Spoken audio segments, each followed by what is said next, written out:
परवरदिगार आलम ने हज़ारों किस्म की मखलूक़ात को खल्क़ फरमाया ताकि इंसान उससे मुत्तफ़िक हो और खुदा का शुक्रगुज़ार हो। इसी मादी दुनिया के अलावा भी इंसान के लिए अल्लाह ताला ने दिल बहलाने वाली मखलूक़ात को खल्क़ फरमाया है। वो इंसान के जिसने अल्लाह के हुक्म के आगे अपनी तमाम ख्वाहिशात मुस्तरद कर दी, उस शख्स को वो मखलूक जन्नत में बतौर इनाम अता की जाएगी।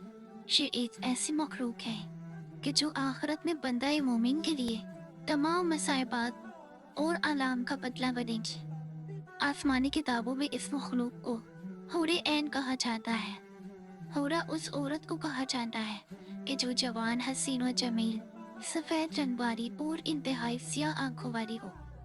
कुरान मजीद में कई मकामात पर इन हूरों का जिक्र बैठा है। सूरह सफात में अल्लाह ने फरमाया, नेमतों वाली जन्नत में जन्नती तख्तों पर एक दूसरे के सामने बैठे होंगे, जहाँ शराब के जाम का तुम पर दूर चल रहा होगा, जो पीने में शफाफ और मुफीस होगी, जिनके पीने से ना सिर दर्द होगा और ना ही उसके पीने से वो बहकेंगे।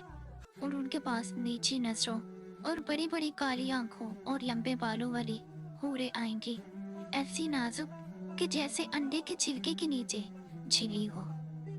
वो ऐसी साफ और शफाफ होंगी कि उनको किसी जिन्नो इंस ने हाथ तक न लगाया होगा। उनकी आंखें वैसी होंगी कि जैसे चमकते हुए हीरे और मोती। गोया हूर ऐसी जन्नती मखलूक है कि जिसे दुनियावी मिसाल से समझना और उसकी जिस्मानी बनावट और खुसूसियात को बयान करना मुश्किल है, कि जिसे अब तक ना किसी इंसान ने देखा ना छुआ है। और जन्नत में ये मखलूक मोमिन के लिए इनाम और उसकी अच्छाइयों का बदला होगी। आप सल्लल्लाहु अलैहि वसल्लम ने फरमाया कि हूर की आंखें उस मोती की तरह होंगी जो सीपी में हो और उसको किसी ने हाथ से छुआ ना हो। अल्लाह ने हूर ऐन को साफरान से तख्लीक किया है। उनके चेहरों को नूर और रेशम का लिबास दिया है। उनके जिस्म हैरान कर देने वाले होंगे। रिवायात से पता चलता है कि हूर को पाँव की उंगलियों से टांगों तक साफरान से बनाया गया है।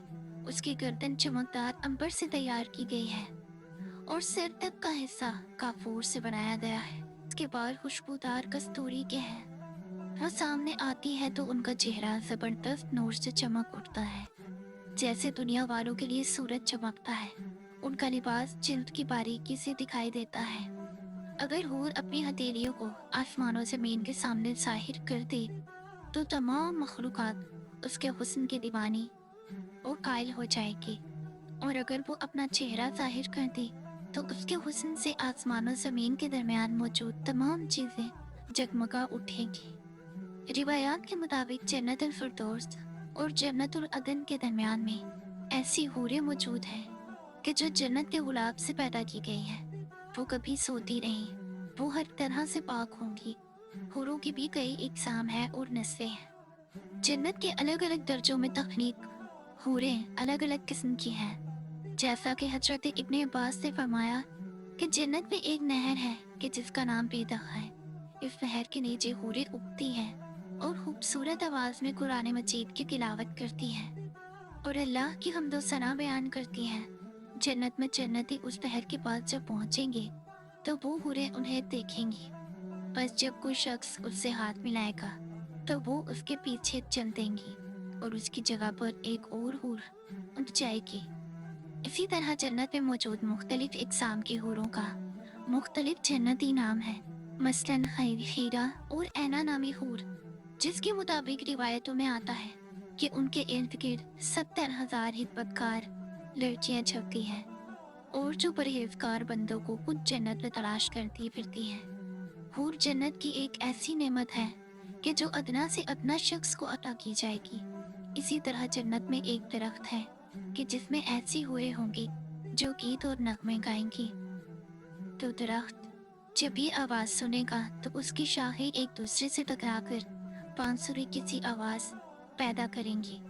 इस तरह हूरों का तस्वुर दीन इस्लाम में कोई नया तस्वुर नहीं है, बल्कि दुनिया के कई मज़ाहिब और आसमानी किताबों में उन दोशीज़ा औरतों का जिक्र मिलता है कि जो मौत के बाद इंसानों को मिलेंगी। रिवायात के मुताबिक अगर जन्नती हूर जमीन की तरफ झांक ले तो जमीन से आसमान तक तमाम जहान रोशन और मुनव्वर हो जाए और खुशबू से भर जाए और चांद की रोशनी खत्म हो जाए, अगर वो अपनी एक झलक जमाने के सामने जाहिर कर दे, तो उसकी रोशनी के सामने आफताब ऐसे हो जाए कि जैसे सूरज के सामने चिराग।